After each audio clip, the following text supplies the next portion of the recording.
Hello and welcome, it's another video from TLS Shariyama. I'm a EU commander, mostly playing on SFR, trying to help the people out with public guides, and this is a beginner guide about Warrior. I had a subscriber that asked for it. I don't play Warrior my own too much, but I know what I want from a Warrior, so I will try to go through a quick guide for you guys to help you out what you want to do and with ideas you want to do in World vs. World for your squad. So as you see here, I'm playing Spellbreaker. Let's go and start with the traits. For World vs. World basic stuff at the beginning, you're going for defense traits. Defense traits, you're playing with Call of the Weak, increase damage to weakened foes, striking a foe below the health orb inflicts weakness. You're going for lesser endurance pain, cost lesser endurance pain when struck while below the threshold, so you're helping yourself and you're defending yourself a bit with this and with a passive. Then you're going for last stand and lesser balance stance as a boon support for yourself. This is like the basic setup for defenses. Then you go to discipline. Discipline gives you warrior sprint, run faster while wielding melee weapons and deal increased damage while you have swiftness, movement skills, break, immobilize when used. It's very good for you that you're quicker because you're melee, because everyone tries to kite you, so you should go for that trait. Then you go for Destruction of the Empowerment, deal increased damage per boon on your target. A lot of people are going for a lot of boons nowadays in World vs. World, like people have like 10 to more boons. So if you go for a lot of boons in this game, you are basically getting more damage on them done, and that's what people want, right, at the end. So wait a second, really quick, there we go. There we are, and then we go for Burst Mastery. Burst skills deal more damage, grant swiftness, and restore a portion of your adrenaline spent. So, something that can be used, it doesn't need to be used. It's up to you. Your burst skills are your F1 and your F2 if you're new to the game. My stream is too loud, one moment, thank you.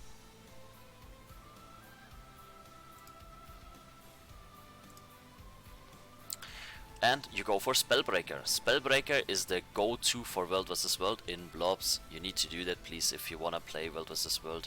You can play Core Warrior on roaming. You can also play some Berserker if you want for your squad at the end. I will also link a build for a Berserker into this video on YouTube, but it's better for your squad if you're going Spellbreaker, because your job is boon stripping and the bubble is better for your squad than Berserker. You go for No Escape, Dazes and Stun inflict immobilize, so every time you daze or stun someone, you have a lot of CC with you. You also immobilize the enemies for a short duration. Immobilize is very annoying in World vs. World. You go for Loss Evasion, removing boons from a foe deals damage and gives you adrenaline, so basically you deal more damage when they have more boons, and when you take the boons away from them, you deal more damage on them, so you increase also the damage, more damage on them. Warrior can be very, very strong in this term. And you go for Enchantment Collapse. Removing a boon from a foe causes all nearby foes to lose additional boons. For Warrior Bubble, basically, for your elites is something you should use that skill. It is unblockable and it's removing a lot of more boons, and that's your go-to. Let's go towards your equipment. Your equipment should be about a lot of Berserker. You can go for some Cavalier, for some Knight, or for some Marauder stats, depending if you're not tanky enough. Like in the beginning, when you're a beginner as a warrior, you have to look around. Can you stay alive with the Berserker gear, what should be possible, or do you need to add some Marauder or some toughness with Cavalier stats, depending. Can you stay alive, can you do your job, or can you do your job not? So it's up to you guys what you want to add there as a warrior. My warriors, for example, in TLS are playing mostly Berserker and Marauder gear with some defensive stances, and with the Guardians in their party they don't need it. But if you're unsure about that, just add some of Cavalier and Knight stats, or add some more Marauder stats into your gear. Also, Marauder stats are giving more crit chance than Berserker stats, so basically you can also increase your crit chance until you know you're safe, and then you go for a more classy build. I have at the moment here the Runes of Strength inside, because it's just exotic gear on my warrior. Like I said, I'm not playing it too much. You can use the usual, you can use it of Strength, or like I have here, you can use the Superior Runes of Scholar. It's the more damaging one. Then we have as a weapon the Greatsword.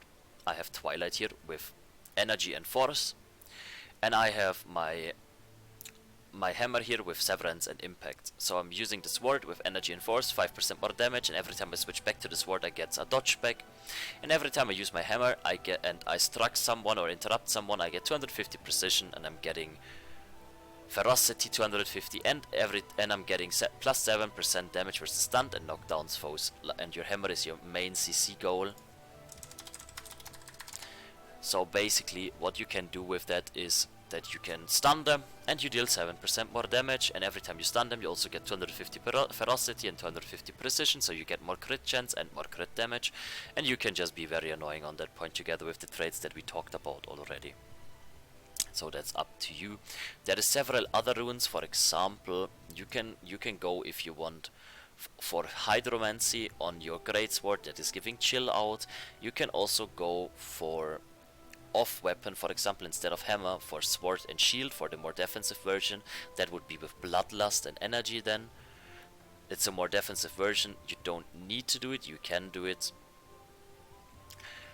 So then we are through the gear, we are through the weapons, we are through the rune, we are through the sigils, we are through the traits. If there is any questions, just try to hit me up on Discord. I'm always open to talk to people, and if you have an idea about a guide, always come to me and I will help you guys out, or try at least to help you guys out. Let's go through the warrior skills on the greatsword. So your F1 is Arcing Slice. It's a very strong skill. It is deliver a circular attack to foes around you and gain fury. Deal more damage to foes on low health. Let's show the skill really quick. The skill is basically using it, and it's a big AoE around you. So you can use this while pushing, you can use it on cleaving on enemies, you can use it on attacking range, for example, by going in. It's a lot of damage. It also gives fury and swiftness, and when enemies are under 50% health you're dealing more damage on it. Then we have the full counter. Absorbs the next attack against you and counter attack all foes around you. Foes struck by the counter attack are interrupted. Test it out your own. You're dazing people, you counter people, you give yourself stability, and you don't get any damage, and you give everything back to the enemies. You can kill people instantly with this. If people don't pay attention, your F2 is a go-to for instantly kill someone. I sadly cannot show it here right now because it's very early. So I'm going for the full counter here. You saw that around me. The golems don't want to hit me. They are bad boys. They don't want to play with me today. Cannot show it here sadly, I'm sorry. Well, then we have our normal greatsword swing. It gives vulnerability and it is an auto attack. We have our 100 blades. Let's show the 100 blades really quick. It is a strong attack in front of you, hitting 3 targets. It's an AoE, so you can also cleave, for example, or when you have some time to hit some range on the outer, you can go for that. Then you have your whirlwind attack. Your whirlwind attack is whirling into the enemies. You can use that to go and cover some space because you are melee and they are ranged. Also, it removes immobilization on yourself, so can be also used to help yourself out of some condi troubles. Then you have Blood Trail. Throw your greatsword at your foe that returns to you, crippling foes along the way. So you can slow people while you're getting more speed, they are getting crippled, so they can run slower, you are running faster, you can catch up to them. And you're having your Rush. I think every one of you knows the Rush. The Rush is a remove immobile, and you're rushing forward and you are charging on your foe in front of you. Then we have your hammer. The hammer, the normal attack is just bashing someone. You can just 1-1-1. I think everyone knows that. It's an AoE attack. It's hitting 3 targets. Then you have your fierce blow. Your fierce blow is weaken your foe with a fierce blow, dealing increased damage while striking a controlled foe. So you're going and you just can hit them. It's really funny to do that when someone is laying on the ground and you wanna get them off from a cliff. You can just ping pong them away. Then you have your hammer shock. Your hammer shock is a crippling in front of you, helping also to control the enemies. Cripple can be, it is when you're getting yourself super speed, swiftness and everything, and you're crippling, slowing and chilling enemies and they cannot escape. In World vs. World you're just getting overrun at the end, so the utility of the movement is very strong in World vs. World. Also you're forcing the enemy guardians to react, to use their skills and to use their cleanses, and they're using their cooldowns at the end. Something that can be used very carefully on the enemies, and it can provide a lot of damage. then at the end. Then you have pushback nearby ally falls with staggering blow. Staggering blow is something you're pushing back enemies. It is a CC, for example, when the enemies are pushing, when you're pushing forward to just break some stabilities, to just help yourself out, or to, if you want to rest someone, to knock them back from the resting person. There are several usages of that, so you have to see what you're using on that skill. And we have the backbreaker. Knock down your foe, duration is increased if they are weakened. So if you weaken a foe, or when they are getting, for example, from a scourge corrupted, and then you're using it, and then you knock down it gets bigger at the end. It's just on one person, so care about when you use it.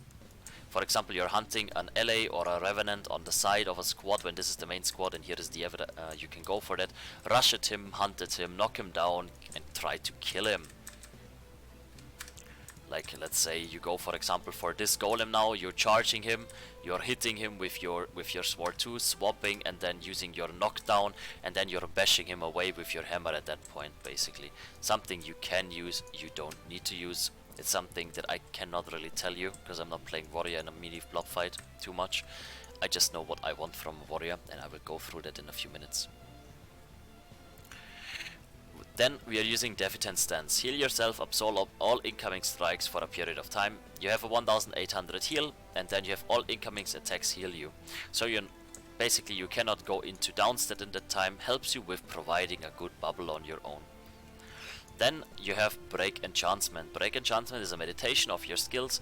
It strikes everyone around you and removes their boons. So your damage gets increased. You remove boons on enemies, it's unblockable. It's a skill you can use, but you can replace it for a more defensive option if you need it. Then you're running Balanced Stance. Gain stability and swiftness on an interval, becoming immune to critical strikes. So you get stability, swiftness and vigor, and it's also stun break for yourself. It's used, for example, to get the bubble up and to have stability. The thing is, if you are getting with the bubble, for example, and you're pushing forward, there is a skill that is called, where is it? Wait a second. Where is Featherfeet's? Here it is. You can also go for Featherfeet's Grace instead of Break Enchantment for super speed and resistance. So when your stability is getting to fear, the resistance is stopping you from getting feared, or when the resistance is getting to chill, maybe your stability stays, since you can keep up your bubble at the end, right? So it's something. It's all about the bubble, man. It's all about the bubble, guys. Then we have Shake It Off. Shake It Off is removing condition 6, number of targets 5. You have 2 stacks of it. It's also a stun break for yourself. It's very good for your party, because you can help with cleansing your party on that. So it's something you guys can use on helping your guardians to cleanse your people, since scourges are very annoying in the game, right? And then we have our elites. All we are talking about, we have our channeling bubble here. So you're trying that to hold this skill the longest you can on the enemies. Care about it gets interrupted if you're using another skill now, so it's a channeling thing. The bubble is basically create an area of calm where foes cannot receive boons and lose boons every interval. Enemies missile entering this area are blocked. So what you can do with this skill, basically you're hitting people, you're blocking projectiles, you remove boons from enemies, and the enemies cannot reboon themselves. So basically what is happening is that you can help your squad when you're stripping boons off and the enemies have to stay in this area. You can, for example, immobilize them or burst them in this area then, because they have no boons anymore, no protection, no nothing, and you help your squad with it, that you're getting off all your damage on the enemies. And it's very important in World vs. World to strip the boons off, sadly. There are so many boons nowadays, because every party is with double support, or even Guardian is sometimes enough, that the bubble is very important. A warrior, for example, my best warrior in TLS is stripping around 150 boons each fight, with all the skills that he has. Okay, we talked about the hammer, we talked about the sword, we talked about the skills really quick. We talked about some variations of the runes. Let's go for what does a commander want from a warrior. So there is, for example, several options for a warrior in the squad. You can run, if you're melee training, you can just run in the melee train. A lot of times, sadly, you're pirate shipping and a warrior has not that much to do. You can go for, sometimes you can go for Shake It Off in a squad. But what you can do is, you're running from, for example, when your squad, let's make a squad here really quick.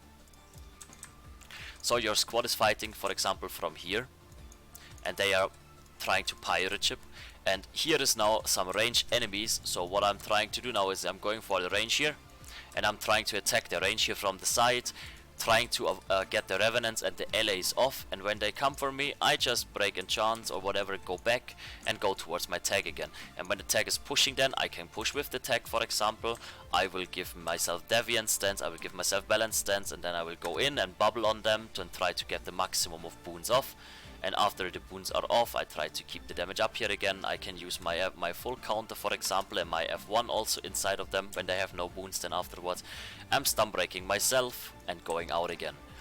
What I want from a lot of my warriors is, and what I'm asking my warriors is, stay on mounts, for example. So what I want from them is that they are engaging on that point when we are pirate shipping with the mount, so they can finish someone instantly. They are giving themselves stability and engaging with the bubble. It's also way easier for yourself to get a bubble up on the enemy squad if you are deciding. Let me get out the fight, please. So if the fight is happening here, let's say in this area, and you're mounting up, wait a second, do I have my bubble already? 40 seconds, but I can show you still. So the fight is happening and all the damage is in this area here, right, where the star and the square are, and you know that the damage is there. So what you can do as a warrior, you just leap in from the side, you're damaging from the side, you break enchants into the enemies, you can full counter from the side, and then you're getting a bubble up from the side. Because the enemies are focusing in front on the squad, you can engage here from the side, way easier to get your bubble up. You can also do it when you come, for example, from behind. So never, for example, try it as a warrior to go in a straight way through everything, because a lot of people will just instantly see you, try to corrupt and boom break you, and then you're done. Also, you have to burn a lot of your cooldowns to go through all of this damage, and it's not really good for yourself to do that. So find a way to go around, hunt some range around the tag, get some of the clouders, get ready to bubble when the commander is asking for it, and try to not get corrupted and to not get cancelled while you're bubbling. It's very important in game as a warrior to get a good bubble off, and it can be so useful if you get the 5 full second channeling. So I hope that I could cover some of the stuff that I want from warriors in World vs. World from as a commander. Like I said, I'm not playing warrior on my own. I hope that you guys enjoyed the video, that you guys can give me some advices at the end, hopefully.